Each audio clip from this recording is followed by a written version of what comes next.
তারা মায়ের জয়। আমি মল্লিকা সরকার, দক্ষিণেশ্বর গ্রুপ ভাস্করের গ্রুপে আমি আছি। আমি মায়ের থেকে প্রচুর দৈব, প্রচুর ওষুধ, প্রচুর দৈব ওষুধ সব কিছু পেয়েছি। আমরা খুব ভালো আছি, খুব মানে না যা নিয়েছি সেটাই আমাদের খুব কাজ হয়েছে, আমরা ভালো আছি। আমাদের মায়ের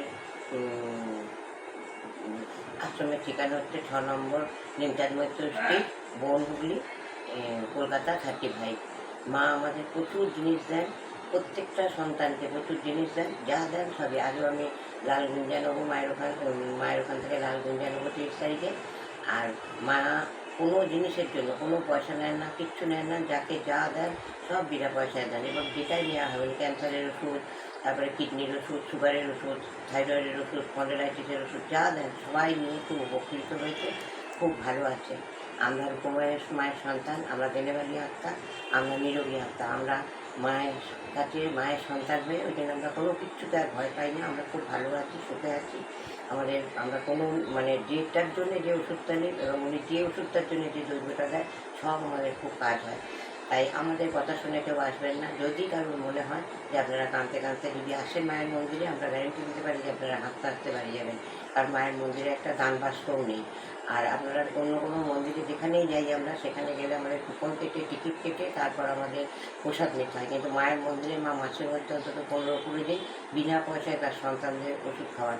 মা সকাল থেকে সারা রাত মা শুধু চিন্তা করেন তার সন্তানদের জন্য, যে তারা কী করে ভালো থাকবে, কী করবে। এবং মায়ের গণনা অব্যাহত। যারা কোনো দিন মায়ের রিলস দেখেছেন তারা জানতে পারবেন যে মা 15 দিন আগে যে কথাটা বলে ঠিক 15 দিন পরে সেই গণনাটা চলে যায়। আর মা প্রত্যেকদিন রাতে প্রবচনে একটা করে মিরাক্কেল নাম্বার বলে, সেইটা হাতে ইউজ করলে কোনো দিন কারো কোনো অঘটন হয় না। আমরা নিজেরা তার প্রমাণ। একটা গাড়ির মধ্যে যদি আমরা 7 জন থাকি, আমার যদি হাতে মিরাক্কেল নাম্বারটা লেখা থাকে, একমাত্র আমি ছাড়া সবারই কিছু না কিছু ক্ষতি হয়, কিন্তু আমাদের কোনো ক্ষতি হয় না। আমরা ঠিক সুস্থভাবে বাড়ি ফিরে আসি। এটুকুই আমাদের বলা, যে তোমরা সবাই আমাদের কথা শোনো না, একবার মায়ের কাছে এসো, এসে দেখো তোমরা কত ভালো থাকো, কত সুস্থ থাকো। হ্যাঁ, আর মায়ের মন্দিরে এলে 10টা পয়সা লাগে না। মায়ের মন্দিরে কোনো দান বাস্কও নেই। মায়ের পুজো দাও না দাও, কী করলে না করলে মা কিচ্ছু দেখে না। মা শুধু সন্তানদের দিয়ে যায়। মা কোনো কিচ্ছু কারোর থেকে নেয় না, আমরা কোনো উপহার দিলেও মা নেন না। সেই জন্য বলছি তোমরা সবাই আসো, এটুকুই আমার বলা। বিশ্বাস নিয়ে আসো, তাহলে তোমাদের কাজ হবে। জয় তোমার উপময়, জয় মা তারা সিদ্ধেশ্বরী, হর হর মহাদেব।